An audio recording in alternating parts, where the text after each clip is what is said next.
Sí, al parecer estamos en vivo nuevamente. Así que, bueno, sean todos bienvenidos. Hola a todos y todas quienes están uniendo enseguida a esta nueva transmisión, a este nuevo capítulo de Conversación Austral. Y bueno, vamos a esperar unos minutitos a que se empiece a sumar más gente. En este momento está llegando la gente, así que encantados, sean bienvenidos a este segundo capítulo. Bueno, mi nombre es Rafael Sotomayor, vamos a partir al tiro, no quiero mostrarle la lata, así que voy a presentarme desde ya. Yo soy Rafael Sotomayor, soy director de la Fundación Biosfera Mía, voy a ser su anfitrión durante este periodo. Bueno, vamos a hablar sobre distintos tópicos. Esta es la segunda de 4 charlas en esta conversación austral, en el cual van a aprender pero muchísimas cosas, va a ser bastante interesante para todos. Estoy seguro que van a ser pero instancias de aprendizaje muy enriquecedor. Y esperamos que por supuesto a todas las personas les guste esta serie que tenemos preparada, pero con muchísimo cariño para nuestros auditores. Así que bueno, eh, ahí estoy esperando a que se conecte en este momento. Ya está, Copa Sur Austral se unió. Tenemos un tremendo invitado el día de hoy. La verdad que estoy muy contento, muy feliz de poder establecer este live con él. Estoy tratando de enviar una invitación. Invitar. Persona, es una persona muy especial, espero que estoy seguro que va a ser agrada a todos. Y bueno, no estamos aquí a dormir, así que vamos a partir con el intro del programa, que es historias inolvidables con valor austral, maneras de intervenir conscientemente en nuestro entorno, datos sustentables, recomendaciones con amor. Y aquí comienza el nuevo episodio de Conversación Austral. Y bueno, en este segundo episodio no podíamos ser menos. Anteriormente estuve hablando sobre Leave No Trace, sobre No Deje Huella. Así que el día de hoy miramos a un gigante, a un titán de los océanos, al kraken de los océanos, nadie más que Paul Gómez, que nos está acompañando. Eres doctor en oceanografía, biólogo marino, coordinador de divulgación de Copa Sur Austral, investigador, educador ambiental. La verdad que el Paul es un complemento, un conjunto de cosas oceánicas personificadas. Así que es un honor estar con alguien, con el erudito, amigo también, por cierto, en lo personal. Y bueno, el día de hoy vamos a hablar sobre pesca sustentable. Así que, bueno, no se diga más. Bienvenido sea Paul y gracias por estar acá antes que todo. Gracias, Rafa. Muchas gracias por esa bienvenida. Y bueno, feliz de estar acá conversando de uno de los temas que me gusta mucho conversar porque creo que puede aportar muchísimo el tema de la sustentabilidad, en particular en el tema de la pesca. Sí, de hecho es un tópico que nos escribieron la gente que no se manejaba nada. Y en lo personal tampoco es algo que manejo así, pero muy vagamente. Entonces creo que todos vamos a aprender el día de hoy y qué bueno que sea contigo toda la instancia y anteriormente cuando realizamos otro conversatorio, Paul sabe de todo y lo que no sabe lo estudia y no lo inventa, así que tenemos un tremendo invitado. Así que bueno, antes que todo, primero saber cómo te ha tratado la pandemia, Paul, cómo has estado, cómo va todo con Copa Sur Austral. Cuéntanos un poquito, porque también Copa Sur Austral, ¿qué es? ¿Qué es lo que tú estás haciendo también actualmente con esta organización? Y se nos puede orientar un poquito por darnos estos datos de las charlas que hemos visto que está realizando y que son bastante buenas. Dale. Bueno, mira, con la pandemia, digamos que bien, uno ya a esta altura del confinamiento ya se acostumbró a una rutina distinta, así que vamos a ver cómo va a ser el volver después a la nueva normalidad, cómo va a ser ese cambio, que ese cambio va a ser, yo creo, bastante más interesante. Yo estoy en Concepción, por lo tanto, ahora mismo yo estoy con cuarentena total. Así que solo puedo salir a hacer las compras un par de veces a la semana, así que eso, en general igual estoy haciendo una sola salida a la semana, más bien me he quedado un poco sedentario en la casa, así que bien, o sea, igual sedentario entre comillas, no es que esté ahí frente al televisor ahí todo el día o mirando Netflix todo el día, no, sino con un montón de Yo te veo actividades bien que antes activo, hacíamos en terreno. bien Lo que pasa es activo. que igual considera que, mira, mi trabajo como tal en Copa Sur Austral está enfocado en estos momentos en hacer divulgación científica, educación ambiental, y uno no hace la educación ambiental y la divulgación científica en una oficina. Uno tiene que ir a las escuelas, tiene que ir a terreno, hace distintas actividades con público, por lo tanto, eso es algo que no se puede hacer hoy en día, por lo tanto, igual uno está buscando otras alternativas, como lo que tú mencionabas de los conversatorios que estamos haciendo por el Instagram de Copa Sur Austral, en donde estamos tratando igual de tocar distintas temáticas, temas desde pesca, de cambio climático, de oceanografía, algunos son temas de pronto un poco complejos para la gente que no ha trabajado y porque además igual estamos haciendo los conversatorios con personas que en muchas ocasiones ni siquiera han hecho divulgación científica, por lo tanto igual el lenguaje a veces puede ser un poco complicado. Hay otros, en cambio, que son expertos en toda esta de la adecuación semántica, por lo tanto no importa con qué público hablen, igual saben utilizar el léxico adecuado para cada ocasión, así que bien, ha sido bastante interesante. Y la otra parte, lo de Copa Sur Austral. Copa Sur Austral es un centro de investigación oceanográfica de la Universidad de Concepción y el objetivo que tiene como tal es el desarrollo sustentable justamente de las comunidades costeras, trabajando todo el tema de la oceanografía. El centro empezó muy como de la zona de la Patagonia. De hecho, tenemos un laboratorio y una embarcación en la región de Aysén, en la zona de Caleta Tortel. Y bueno, se hizo mucha investigación en la región, pero ahora también se ha ampliado como a otras zonas. No estamos exclusivamente en la zona de la Patagonia, pero por supuesto ese es como el principal sector donde trabajamos, la región de Aysén.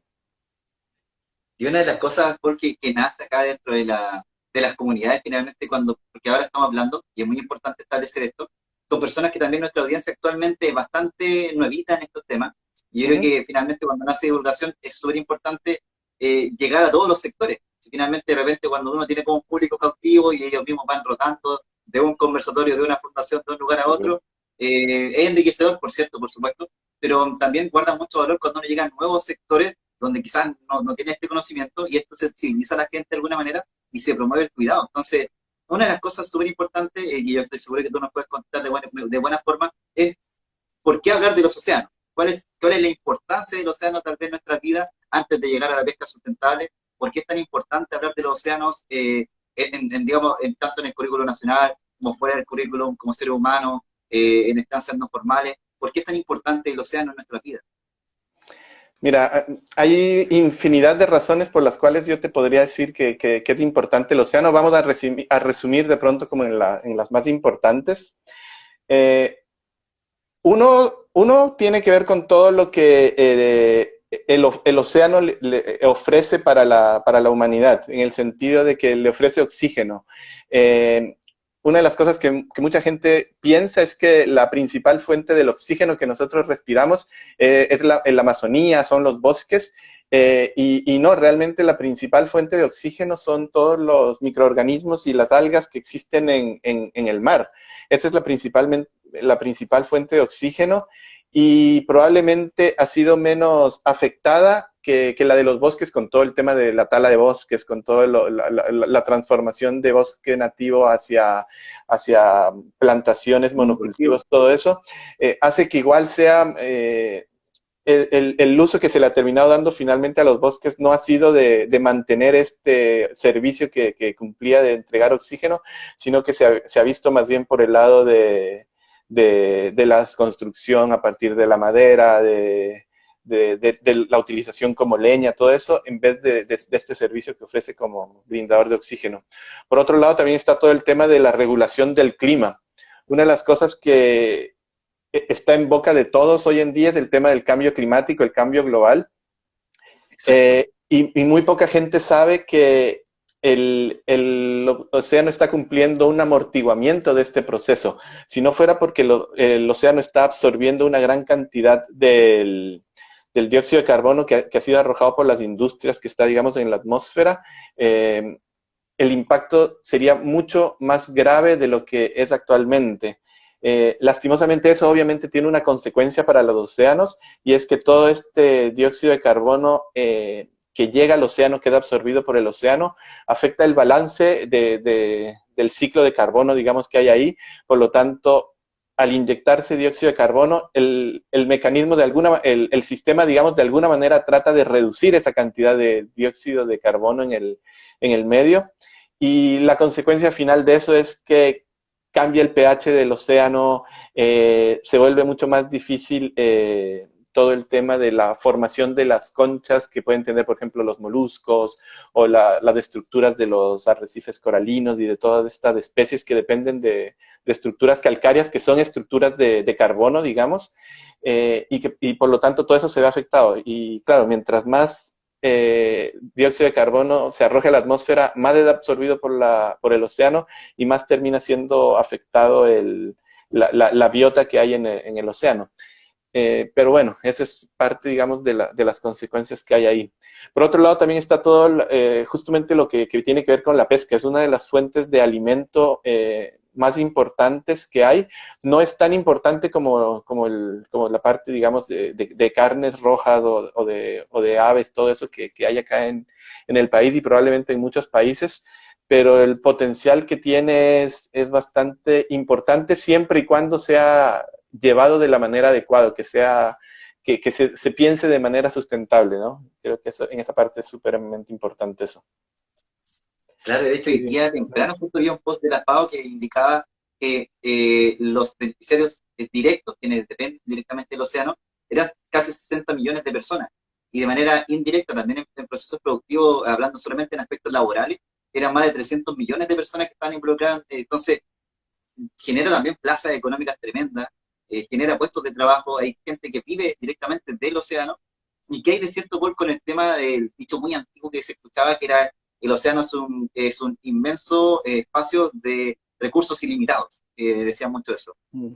Bueno, cuando se empezó todo el tema de la pesquería, digamos, ese era el pensamiento que había, y bueno, y probablemente no solo en la pesquería, sino en general, se pensaba que el océano era un espacio ilimitado y que por más que tú extrajeras cosas de él como recursos pesqueros o que arrojaras cosas en él como contaminantes, basura, nunca se iba a llenar de basura y nunca iban a dejar de ver recursos pesqueros.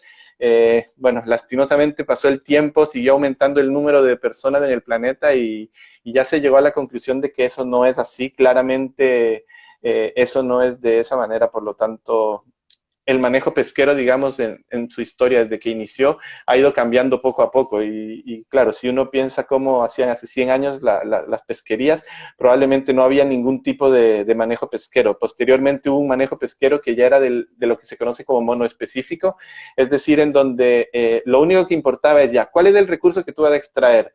La merluza, el atún, el camarón, listo. Entonces, preocúpate de ese recurso. ¿Cuál es su tamaño corporal? ¿A qué edad se reproduce? Mira dónde se está reproduciendo y averigua todo lo que puedas de esa especie y listo. Si logras averiguar eso, vas a poderla manejar adecuadamente. Y eso por un tiempo pudo funcionar, pero claro, cuando tú empiezas a explotar más especies, no una sola especie, sino empieza a afectar a esa especie y a otras con las que interactúa, te empiezas a dar cuenta que no importa solo eso, sino que también importan las otras especies con las que está interactuando, pero además de eso afecta todo el tema del ambiente, ¿no? Tú no puedes esperar que un recurso no sea afectado, por ejemplo, por el cambio climático, por el cambio global del que se habla ahora, o por eventos tan fuertes como el del fenómeno del Niño, que es un fenómeno del océano y de la atmósfera que termina afectando las aguas y que por lo tanto puede afectar algunas especies, directamente afectarlas en su sobrevivencia, pero también en otras ocasiones puede generar que migren. Y si migran, tú que eres un pescador que la captura en un lugar específico, de pronto ya no la encontraste ahí porque se fue para otro lado. Puede ser a otro lugar, a otro país, digamos, o puede ser que haya profundizado. Por lo tanto, hay un montón de cosas que uno tiene que tener en consideración. Claro que sí. Y el tema, dándonos ya esto como un preámbulo muy necesario, por supuesto, para las personas que tal vez no conocen la importancia o la relevancia del océano, y tal vez es un espacio recreativo, lo cual, por supuesto, es completamente válido, pero también hay mucho más de recreacional, más de ese punto que podemos valorar. Y uno de las inquietudes, como para comenzar en la pesca sustentable, es como, ¿qué es la pesca sustentable? ¿Cómo nace, tal vez, en base a alguna necesidad en general? ¿Cómo se crea este concepto de pesca sustentable y a dónde apunta? Ya, mira, justamente todo el tema de esto que te decía del manejo pesquero, que poco a poco se fue convirtiendo, hizo que en un momento dado, después de eso monoespecífico, que se volviera de pronto un poco multiespecífico, pasara algo que se llamaba la parte del manejo basado en el ecosistema, en donde ya se incluyan toda la otra especie y se incluye el efecto del ambiente, pero además de eso después se cambió a todo lo que eran los sistemas ecológicos sociales, en el cual ya estabas también incorporando tú a las personas.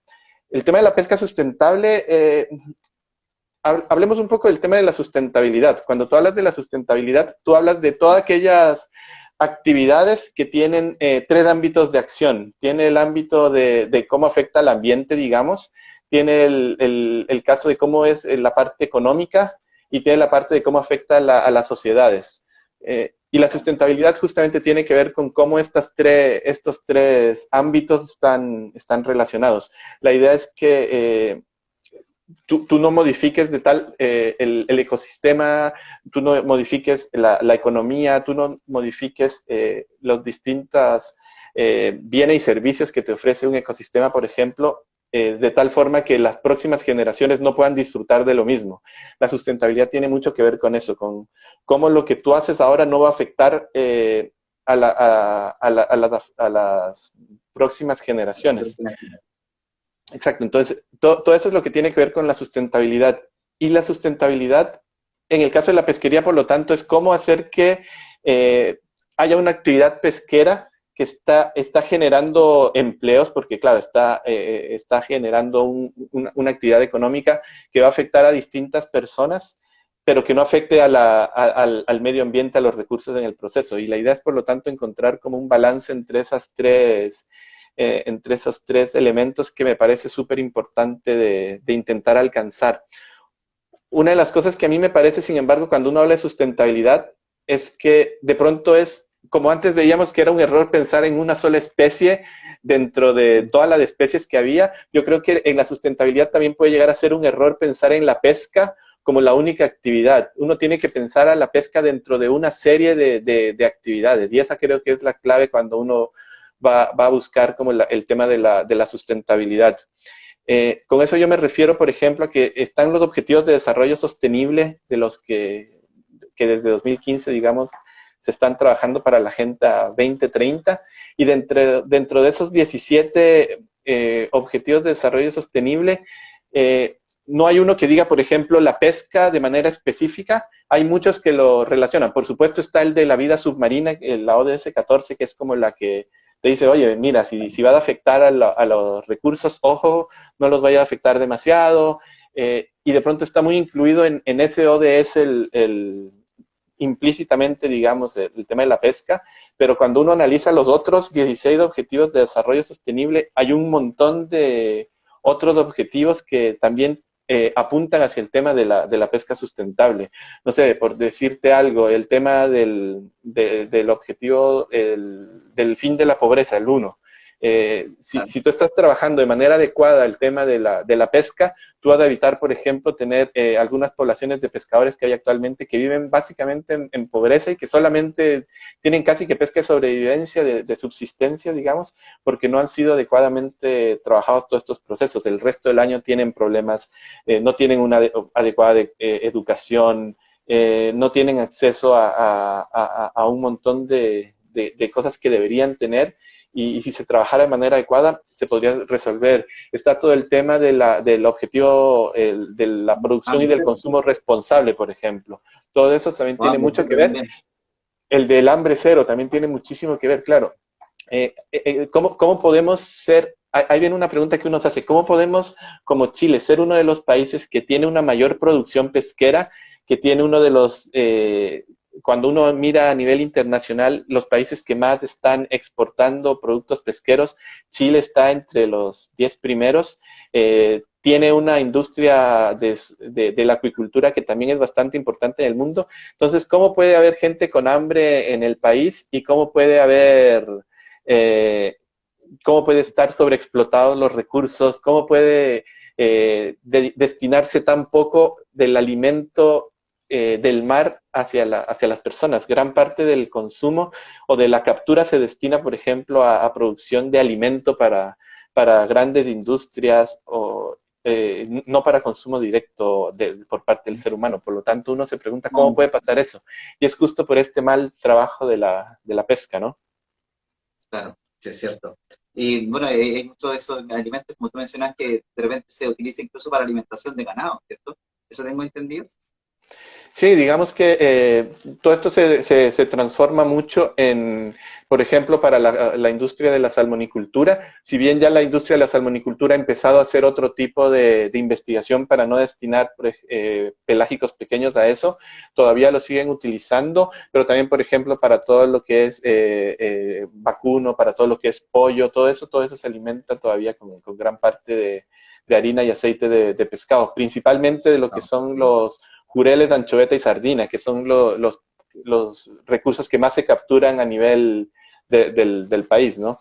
Cuando tú ves la cantidad de producción que hay de estos recursos, casi que el 75% de las capturas del país son de estos productos, pero esos productos no se utilizan para consumo humano, se utilizan justamente para estas otras industrias. claro. La merluza, por ejemplo, común, que es como la que más se consume, apenas alcanza el 1 o 2% de las capturas del país. Mira, índice muy bajito. Ahí, bueno, están pidiendo que primero hay que partir por casa en el tema de asegurar el consumo humano, por supuesto, antes de utilizarlo para otro tipo de industria. De hecho, yo creo que esta relación que tú mencionas de, bueno, somos muy productivos, pero a la vez, bueno, es una paradoja bastante difícil de resolver. Yo creo que ahí también tiene mucho que ver la lógica de mercado y también de alguna manera se rompe esta sustentabilidad que tú mencionas, que tal vez está desarrollándose en demasía el factor económico y está pasando por encima del el ámbito social y también, por supuesto, ambiental, lo cual genera un Claro. desequilibrio finalmente ecosistémico y bueno, yo creo que dentro de las cosas que hemos conversado muchísimo es que la sustentabilidad tiene un ámbito económico, por supuesto lo tiene, porque si no, no sería sustentable, pero también hay que velar porque las otras dos condiciones se cumplan, porque si no, obviamente pierde todo sentido. Y dentro del Claro. tema de mantener los recursos, como mencionaba, eh, bueno, si bien estamos sobreexplotando actualmente casi todas las especies que se encuentran en el océano, existen las vedas. No sé si nos puedes contar un poquito de qué significa la veda, en qué va, porque yo creo que es súper importante, hay gente que tal vez no las conoce, y yo creo que también va relacionado con el tema de poder, no sé, asegurar, ¿cierto?, la sustentabilidad de los recursos oceanográficos a futuro, digamos, también el tema de las vedas. Ya, sí, mira, las vedas son una de las herramientas de manejo que existen dentro de la pesquería. Eh, Existen vedas, por ejemplo, la veda biológica que tiene que ver con evitar por una determinada época, en un determinado lugar, la extracción de un recurso. ¿Qué significa eso? Que los pescadores no pueden extraer en esa época, pero además tampoco se puede comercializar el producto fresco. Eso quiere decir que, por ejemplo, la merluza común durante este mes de septiembre está en veda. Eso quiere decir que los pescadores que utilizan artes de pesca y que van a pescarlo no pueden salir. Pero eso también significa que si tú en un lugar vas y compras pescado merluza y te la venden descongelada y te dicen que no, que está fresquita, recién extraída, significa que eso también es un producto ilegal, tú no lo puedes comprar. Existen distintos tiempos para las distintas especies de veda, me refiero. Por ejemplo, la merluza austral estuvo de veda en agosto. Eh, la merluza austral es la merluza que es bastante más grande, pero que está más en la zona de la Patagonia. La merluza común, que es la famosa pescada que se llama, digamos, es como desde la región de los lagos para arriba, en cambio. Y es como la zona de pesca más importante. Eh, Mira, de todos estos recursos lo que buscan también es como proteger la época reproductiva de la especie, como en esa época que están reproduciéndose, cuidándola para que a años seguidos se pueda tratar de tener una mayor cantidad de individuos de esta especie. Es importante aquí ver igual que, por ejemplo, hay otras especies que son muy distintas, como por ejemplo todo lo que es la centolla, la jaiba, donde tú puedes fácilmente reconocer a la hembra del macho, y las vedas ahí son diferentes un poco en el sentido de que, además de que hay la veda, digamos, en una determinada época, hay una veda total para las hembras. Tú cuando ves hembras que las ves y que tienen los huevos, todo eso, tú automáticamente tienes que devolverla al medio. Igual, por ejemplo, en el caso de muchos de estos organismos, las trampas son distintas porque permiten no afectar al organismo como sí lo puede hacer, por ejemplo, una red de arrastre o un anzuelo cuando tú capturas a un pez, porque claro, tú lo lastimas y finalmente termina muerto. Por lo tanto, tú no podrías hacer una veda en donde, a ver, veamos qué cayó, a esta hembra devolvámosla, no, porque ya va a venir magullada, ya va a haber muerta probablemente, va a venir lastimada y no va a sobrevivir. En el caso de los crustáceos es distinto porque como entran a la trampa, por lo tanto tú puedes ver que, tú puedes saber si es hembra o macho sin que haya sido realmente afectada. Todo el tema de las vedas de la langosta, de la centolla, por eso son hacia la protección total hacia las hembras y de esa manera garantizan mucho más la sustentabilidad de estas pesquerías. Igual hay otras vedas que pueden ser especiales, por ejemplo, en el sentido de vedas extractivas que son que tú no puedes extraer de cualquier lugar, sino solamente de áreas de manejo de la especie. Eso pasa mucho, por ejemplo, con el tema del loco. Tú no puedes extraer loco de cualquier lugar y consumirlo, sino que tiene que ser exclusivamente de las áreas de manejo que hay para los recursos bentónicos que se denominan. Y otra cosa que es importante ver es que tú no puedes, cualquier persona no puede extraer un recurso, sino que tiene que estar inscrito en un registro de pesca artesanal para poder extraer estos recursos. No es que yo decido, voy a meterme a un área de manejo, voy a sacar unos loquitos y me los voy a preparar. No, uno tiene que comprarlos a través de los pescadores que están inscritos. Siento de alguna manera, Paul, que el tema de las vedas que mencionas, por ejemplo, ya en tal periodo actualmente no se puede comer, no sé, por ejemplo, la merluza, en otro, el jurel, el tema del loco solamente que se puede comer el procedente de áreas que estén manejadas, ¿cierto? Yo creo que hay como una doble responsabilidad súper importante, y una es como consumidor, por supuesto, pero otra también es parte de los productores, creo yo, porque no es una información que se maneje como a nivel global.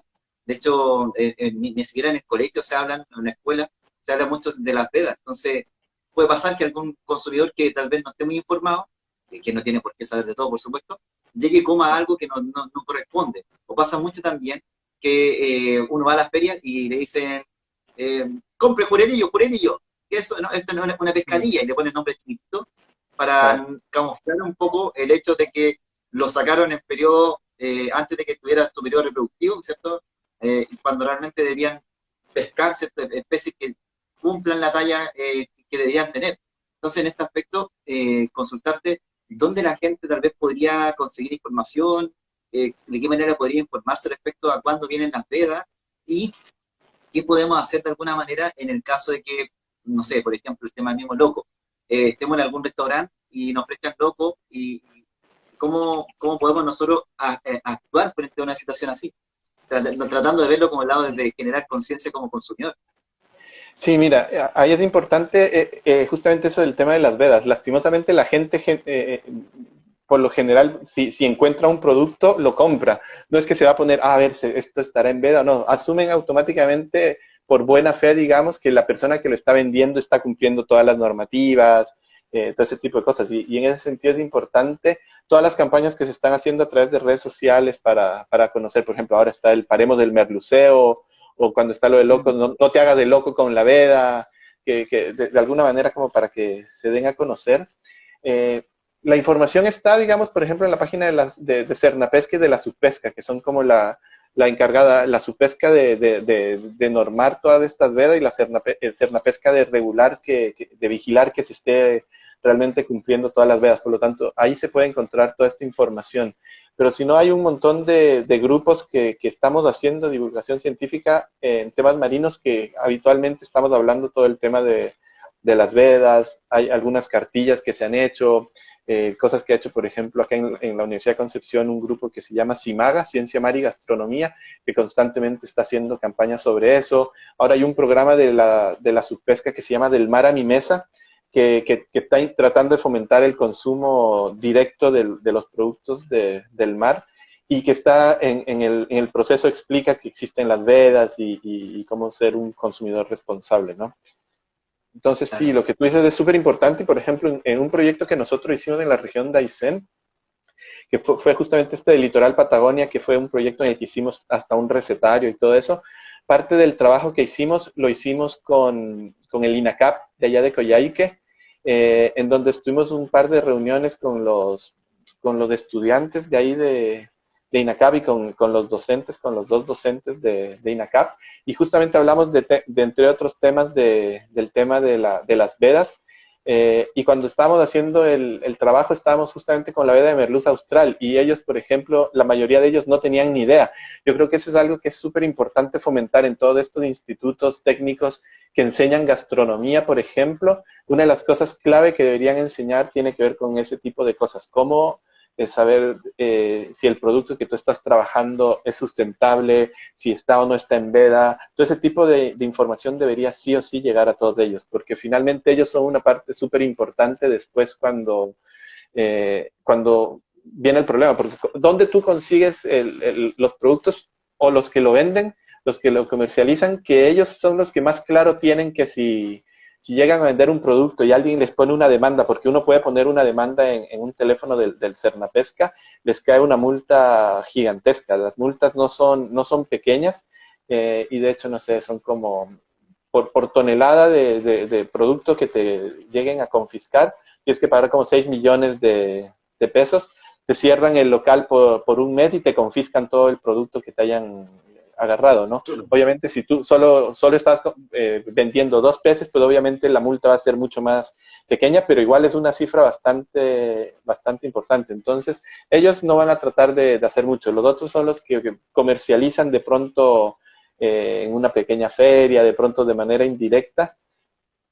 Y por lo tanto, la otra fuente donde tú puedes llegar son justamente los dueños de los restaurantes, las pequeñas cocinerías, los grandes restaurantes. Y ahí es probablemente el sitio donde uno podría trabajar un poco el tema de la educación, justamente con todas las personas que tienen este tipo de negocios, que tienen emprendimientos turísticos donde se entregan productos del mar. Es de hecho, lo que nosotros estuvimos intentando hacer con este proyecto de Litoral Patagonia y en la región de Aysén. Tremendo, tremendo. Yo creo que siempre es importante, antes de llegar a las medidas punitivas o los castigos, las multas, yo creo que es súper importante hacer educación.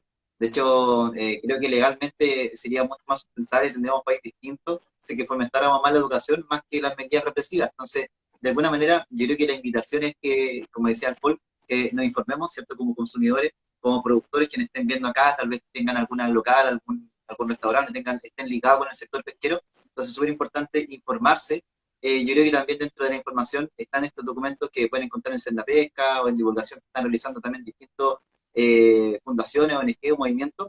Y también el juego es un punto súper importante para aprender, porque yo me he dado cuenta que los chiquillos de Chile Smart generaron como unas fichas que son bastante entretenidas en la página chilesmart.cl, parece, y ahí pueden descargar como unas fichas para ir jugando. Uno se pone como el rol de pescador y va pescando ciertos recursos. Pueden hacer ese juego con sus hijos, con su hija, con sus nietos, qué sé yo. Ahora que estamos en casa, mucho mejor. Es imprimible, gratuito. Y pueden ir jugando, por supuesto, a pescar y van viendo las fichas que lleva cada especie y aprenden cuáles son sus periodos que están en veda o no. Entonces, es una forma interesante de aprender. Y otra forma interesante de aprender es jugando también, y acá voy a hacer una recomendación de mi gran amigo Wolf, que es jugando también, por supuesto. Este es un tremendo juego que se llama Chile Mío Navega. Se lo recomiendo muchísimo. Esto lo pueden ver en Chile Mío. Es el Instagram también. Bueno, es la doble personalidad de Wolf, o la triple, tiene muchas facetas. Que es un juego bastante bueno, en el cual ustedes pueden, de alguna manera, interiorizarse en las dinámicas prácticas a través de como un Monopoly, pero bastante interesante, que habla sobre las dinámicas gráficas. Tienen cartas que son muy interesantes. Pueden jugar con niños de distintas edades porque tienen los tableros, ¿cierto?, para ellos. Cada casillero tiene como una representación, así que, bueno, no podía estar yo exento, sí, soy uno de los que anda promulgando la palabra de Chile Mío en distintos lugares, y ahora me va a hacer la excepción, así que el juego es un factor esencial para el aprendizaje también. Así que no podía dejar la oportunidad. Mira, ese es importante, la parte de entender el juego como herramienta de educación ambiental, y para todas estas cosas es súper importante, porque finalmente lo que hace es entretenerte, y cuando tú estás entretenido, tú estás como mucho más pendiente de muchas cosas, y de pronto se vuelve más memorable de algunos aprendizajes que puedes tener solo por el hecho de que te estás divirtiendo. Por lo tanto, el inculcar todo ese tema de información, que puede ser súper importante cuando tú estás haciendo esta actividad lúdica puede ser tremendamente bueno para eso.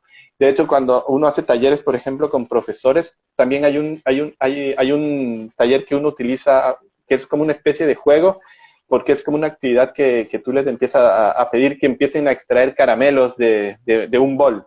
Le das un bol con muchos caramelos y de pronto caramelos de distintos colores, cosas así. Pero tú les dices que empiecen a extraer caramelos, pero les dicen extraigan uno solo.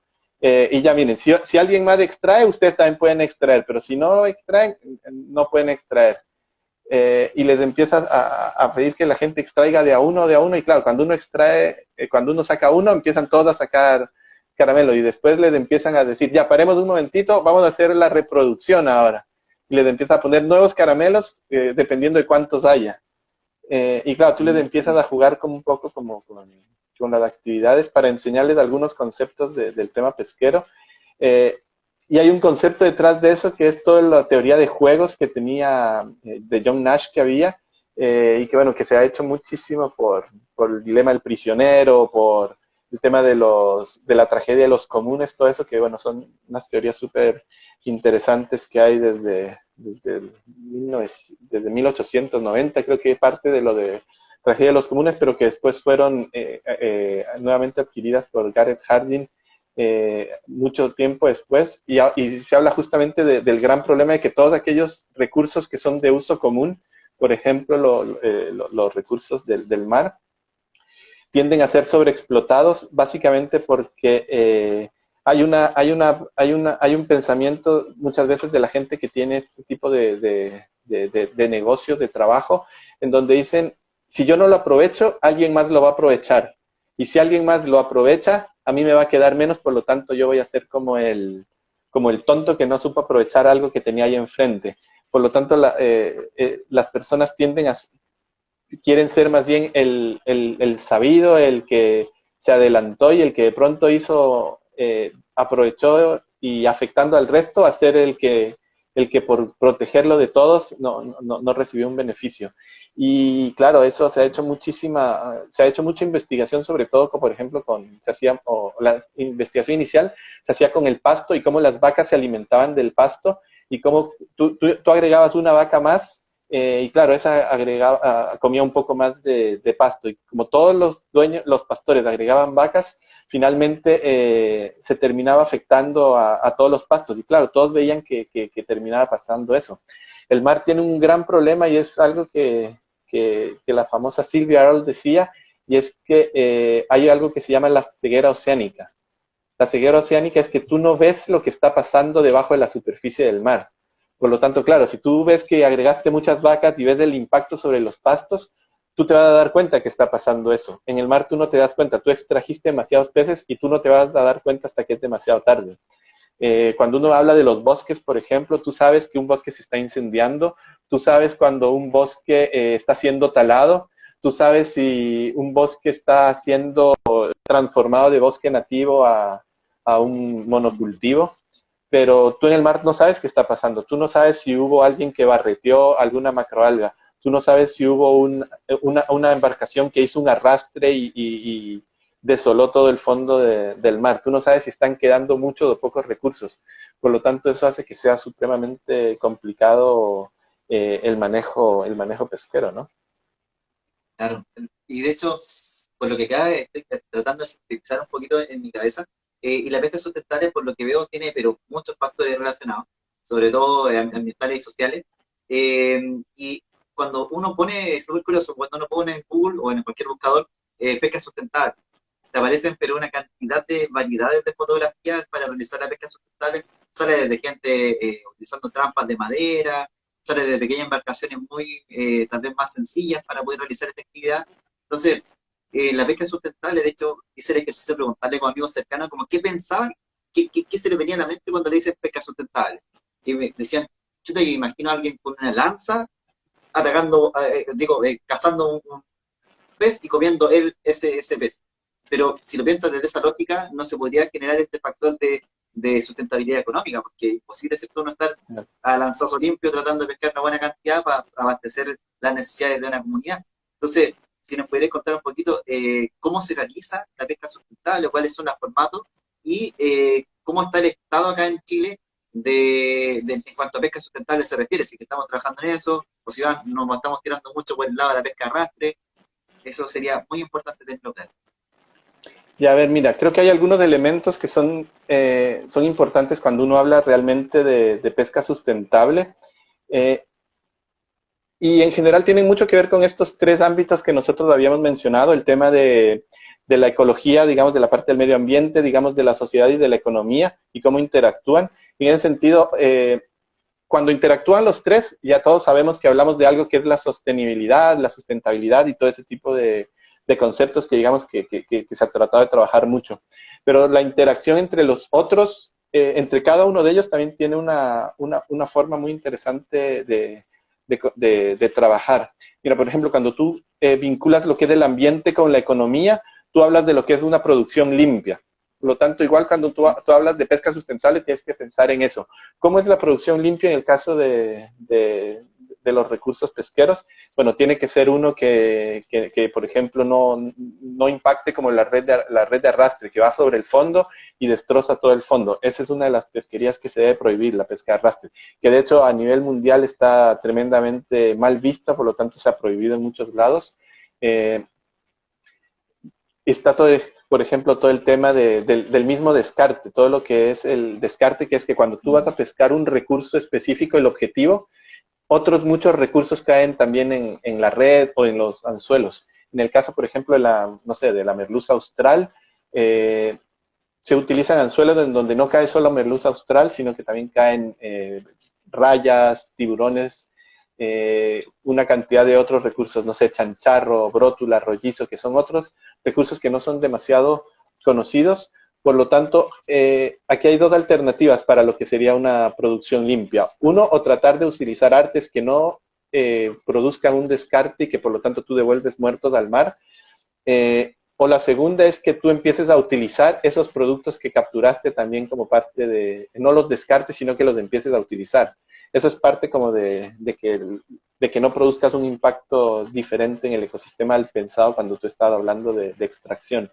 Por otro lado, por ejemplo, cuando tú hablas de la parte del medio ambiente y de la sociedad, se habla de lo que es la inteligencia ecológica, que tiene que ver, por ejemplo, con justamente lo que veíamos de que si tú vas a extraer recursos pesqueros como los pelágicos pequeños, que son jurel, anchoveta, sardina, lo que sería inteligentemente, desde el punto de vista ecológico, sería que lo utilices para consumo humano y que eso beneficie la salud de las personas que lo consumen, que permita que de manera económica puedan obtener unos recursos, que esos puedan ser trabajos que los mismos pescadores puedan obtener beneficio de eso y que no sean solo las grandes industrias que consigan.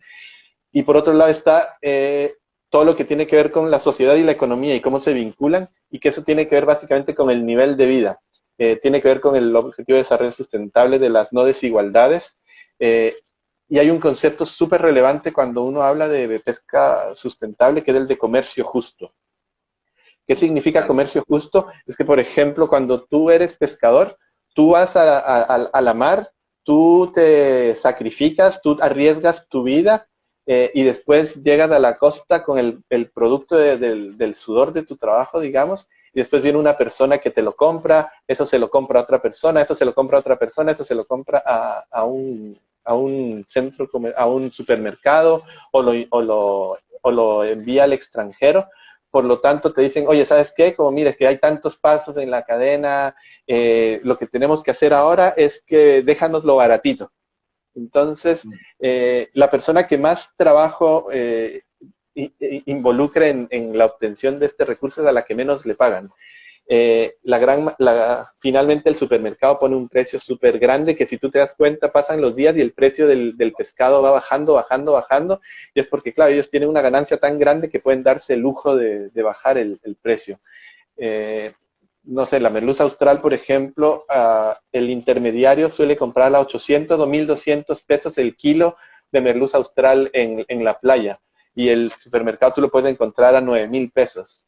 Eso significa que hay una diferencia desde que lo compraron en la playa hasta que lo están comercializando en el supermercado, y eso hace que finalmente este aprovechamiento no sea de la persona que realmente se sacrificó, sino que sea de otras personas. Eso automáticamente vuelve que no sea un comercio justo.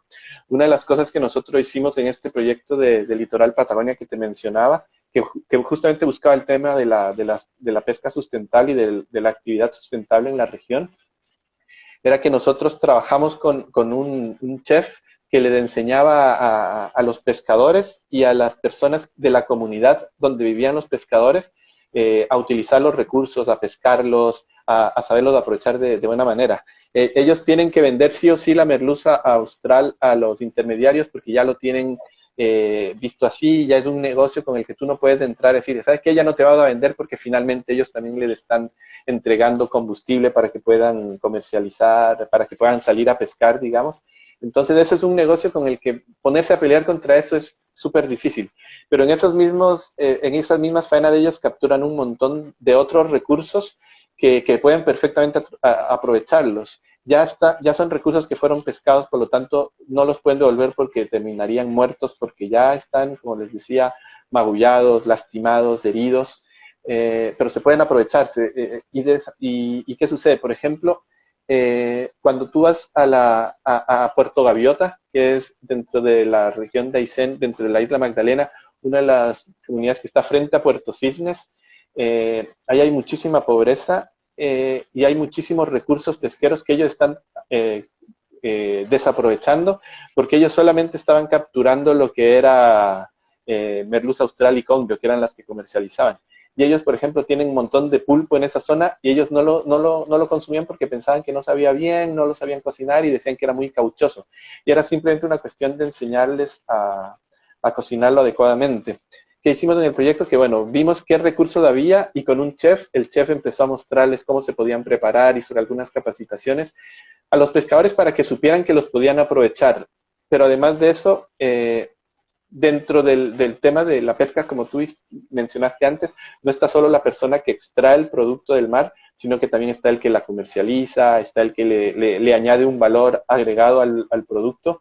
Y en este caso lo que hicimos es que la misma familia del pescador, en algunos casos podía prepararlo y de esa manera logras varias cosas. Uno es que ese producto, en vez de botarlo, tú lo puedes aprovechar y por lo tanto tú puedes establecer el precio que tú quieras si se lo vendes a alguien, pero además tú puedes, si lo cocinas tú mismo, tú puedes tener además otro emprendimiento que ya no sea solo la pesca, sino que también sea un restaurante, una cocinería. Y eso es algo que, como mencioné antes, yo la sustentabilidad no la veo como la pesca es una sola actividad, sino que la pesca es una de varias actividades. Y en este caso, todo el tema, por ejemplo, del turismo, es algo que tiene que ir de la mano con la pesca, con las cocinerías. Si tú sientas en una misma mesa a conversar a toda la gente de la comunidad, tú puedes a partir del pescador obtener recursos. A partir de una persona que tenga un restaurante, puede utilizar esos recursos. Y en ese sentido se habla lo que, aparte de este comercio justo, digamos, porque aquí ellos son los que ganan, que son los que se sacrifican y definen cuál es un precio justo para ellos, también está todo el tema de la diversificación productiva, que significa que tú no puedes, y bueno, queda más fehaciente lo que está pasando ahora con el coronavirus, tú no puedes depender de una sola actividad. Por lo tanto, claro, si tú estás dedicado a la actividad pesquera y no te dedicas a nada sino a la actividad pesquera, cualquier problema que sufra la actividad pesquera te va a afectar directamente a ti y de una manera que puede llegar a ser mortal, digamos, en términos económicos en algún momento. Si en cambio tú tienes varias actividades, ya si llega a pasar algo que afecte a todas tus actividades va a ser súper, súper complejo, ¿no? Ya sabemos que va a ser un problema tremendamente grave, pero esa es una de las cosas que es importante. Tú estás dedicado a varias actividades, por lo tanto, también al estar tener varias actividades y tener distintas posibilidades económicas, tú también te vuelves un poco más flexible cuando vienen, por ejemplo, normativas. ¿Qué pasa? Que te van a poner una veda a tal recurso. Oh, pero entonces yo voy a pasar un mes completo sin poder comercializar. Bueno, pero es que mira, tú puedes utilizar tu otra actividad como salvataje en esa época, ¿no? Aparte de eso, lo que te decía, si tú ya estás utilizando otros recursos que antes no podías comercializar, tú ya vas a ser más flexible con la protección, por ejemplo, de la merluza austral, en el caso que te digo en Patagonia, porque tú ya estás aprovechando otros recursos, por lo tanto tu situación personal ya no depende exclusivamente de tu extracción de la merluza. Por lo tanto, esas son parte de las claves, digamos, cuando uno ve el tema de la sustentabilidad en pesca. Qué tremendo, porque todo lo que aumenta finalmente se puede extrapolar con otras situaciones también, como tú bien decías, no solamente con la sustentabilidad, con la pesca sustentable, sino que con distintos otros recursos que pueden venir de otros lugares, de otros ecosistemas. Entonces, yo creo que todo lo que acabas de comentar tiene un trasfondo tremendo, que de alguna manera nos lleva tanto a cuestionarnos como a querer aprender un poco más de esto. Y bueno, por el tema ya que estamos llegando al final de esta gran conversatoria con Paul, tú sabes que es clave y es muy importante pedir eh, tu recomendación con amor. Así que esperamos una recomendación. Acá Paul nos va a dar una recomendación. La idea es que pueda ser cualquier tipo de documental, no sé, libro, juego, página, lo que sea que de alguna manera nos ayude a enriquecer el tópico que estamos hablando ahora, ¿cierto? Oceanografía, sustentabilidad, pesca sustentable, para quienes nos están viendo el día de hoy. Ya, mira, como recomendaciones, igual yo creo que hay varias cosas que uno podría darles.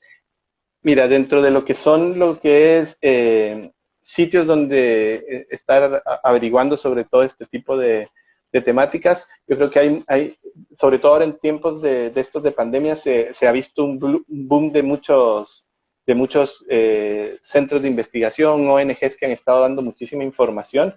Bueno, Biosfera Mía yo creo que es uno de los que igual tiene un material súper interesante. La gente de Mar y Ciencia, por ejemplo, que igual tiene un material súper bueno, sobre todo en lo que son columnas de opinión, cosas así. La gente de Chiles Mar, que tú mismo mencionaste, tiene en su sitio web algunas dinámicas de juego, todo eso. Bueno, obviamente lo que tú mostraste ahorita de Chile Mío, que tiene, el sitio tiene harta información y tiene todo lo que es el juego. Por ejemplo, igual yo tengo este acá que es en cambio el recetario del que yo les había hablado antes. Sí. Y que claro, por ejemplo es un material que es súper importante, lo pueden conseguir igual a través del sitio web, algunas cosas de Copa Sur Austral, digamos, la información del recetario, pero aparte de eso igual pueden buscar distintos recetarios en distintos lugares. Otra recomendación que a mí me parece súper importante y que igual aquí podríamos hablar un montón de tiempo, tiene que ver con todo el tema de consumo responsable. Y si ustedes disfrutan de los productos del mar, si ustedes viven en Valparaíso, por ejemplo, no hay cómo no ir al restaurante Tres Peces. Yo personalmente soy fan total de ese restaurante porque Tres Peces es un restaurante que se dedica justamente al tema de consumo responsable en el tema de la pesca, y ellos tienen una filosofía detrás que para mí vale oro, y es el hecho de que ellos compran directamente a los pescadores, pero claro, ellos también se preocupan porque los pescadores con los que ellos compran se preocupen por el medio ambiente, se preocupen del tema de las vedas, ellos se encargan de que tú tengas productos frescos todo el tiempo. Por lo tanto, yo creo que eso es algo que es un sí o sí que hay que recurrir toda la gente que pueda asistir. Obviamente ahora por temas de pandemia se ha complicado todo el tema de los restaurantes y todo eso, pero incluso ellos empezaron a vender a domicilio y yo quisiera definitivamente vivir en Valparaíso porque esos platos, esas fotos de lo que ellos preparan ahí es increíble. Y yo creo que eso tiene mucho que ver con todo el tema de pesca responsable, ¿no? Yo creo que es súper importante que nos volvamos consumidores responsables. Y esa es una de las formas. Uno es, claro, buscar estar siempre informados. Y cuando tú buscas estar informado, tú no buscas solo en pesca, tú buscas en cómo hacer, no sé, voy a hacer una actividad turística, ¿cómo lo hago responsablemente? Voy a hacer un avistamiento de ballenas, ¿cómo lo hago adecuadamente? Eso es algo que no se limita siempre a solo la pesca, sino a todo, yo creo. Y eso es súper importante ahí. Y como te digo, lo mejor es ser consumidor responsable para poder cambiar las cosas. Porque hay algo que es importante y es que, claro, estos de los 3 círculos que siempre hemos estado viendo para la sustentabilidad, una forma de verlo es como tres círculos que se intersectan, pero hay otra forma de ver la sustentabilidad que es como son tres pilares de un techo que es la sustentabilidad, pero esos tres pilares están asentados sobre la voluntad política, y si no hay voluntad política detrás, lo que uno puede hacer es súper poco. Por eso es que una constitución como la que tiene ahora Chile, por ejemplo, no es un buen piso para esos tres pilares. Por lo tanto, en ese sentido, todo lo que es la nueva constitución que podemos aprobar para el 25 de octubre, yo creo que es tremendamente importante de hacerlo, porque justamente tenemos que cambiar el piso en donde actualmente estamos asentando todo eso. La ley de pesca, por ejemplo, que se hizo, obviamente tiene unos elementos que son importantes porque obviamente ha ido modernizándose mucho el manejo pesquero, pero está basado en la misma constitución, por lo tanto tenía demasiados problemas intrínsecos desde que nació. Yo creo que en ese sentido es súper importante. Mi recomendación por eso también es el Escazú ahora y el apruebo la constitución por proceso constitución constituyente, digamos, para el 25 de octubre. Así que esa recomendación para mí sí o sí. Esas son las recomendaciones con amor de Paul. Ahí sí que nos te llevamos, pero tremendas recomendaciones, desde cosas más micro, más locales que uno puede hacer, hasta cosas más grandes, más que van relacionadas con política pública, por supuesto, y manejo de legislación. Así que nos dejamos acá, vamos a anotar, de hecho tenemos un pool de todas las recomendaciones para después lanzar ya un informativo de las recomendaciones de todos los expositores que tenemos acá. Y bueno, también leer una recomendación que se me pasó, pero que alguien escribió, que es el radioteatro Las Aventuras de Félix. Oh. Así que también recomendarlo, no es menor, hay que indicarlo también. Así que dejamos esa recomendación. Grande Paul, dicen por ahí. Así que, Paul, muchas gracias, honrado de tenerte en este espacio. De verdad que esta información era muy importante, muy relevante de que la gente la conociera, por supuesto, y que entendiera que la pesca sustentable finalmente conlleva muchos ámbitos en la vida en general. Y yo creo que uno de los mensajes más relevantes que al menos rescato, por lo menos a nivel personal, es el ser consumidor responsable y el querer informarse, por supuesto, y también de alguna manera el querer cambiar estas condiciones que de alguna forma están perjudicando este comercio justo. Así que Seguro. muchas gracias, Paul, muchos cariños, gracias a todos quienes estuvieron acá viendo este live, y bueno, las redes sociales para que se puedan seguir informando y aprendiendo y participando también en los conversatorios que está haciendo Paul, que está llevando a cabo todas las semanas, es copas.suraustral, para que ustedes puedan ahí ver todo lo relacionado con estas charlas y las investigaciones que están realizando, y también Chile Mío, que como alguien preguntó recién, es donde puede ver cada uno de estos trabajos hermosos que finalmente es enseñar a través del juego. Sí, ahí está en el Instagram, Mágico Chile Mío se llama, Mágico Chile Mío. Mágico Chile Mío, perfecto, Mágico Chile Mío para que lo sigan. Y bueno, agradecido nuevamente de tenerte acá, un abrazo gigante, querido amigo, y bueno, gracias a todos por vernos, y la próxima reunión, la próxima charla, tenemos un conversatorio bastante interesante que va a ser sobre reconocimiento de aves con la Fundación Planificable, y después ya hablamos sobre reconocimiento de hongos comestibles con Vidifúngica de la Fundación Micófilos. Así que no se lo pueden perder, quedan cordialmente invitados, y un abrazo tremendo a todos. Gracias nuevamente, Paul, que esté muy bien. Rafa, muchas gracias. A ti, chaito.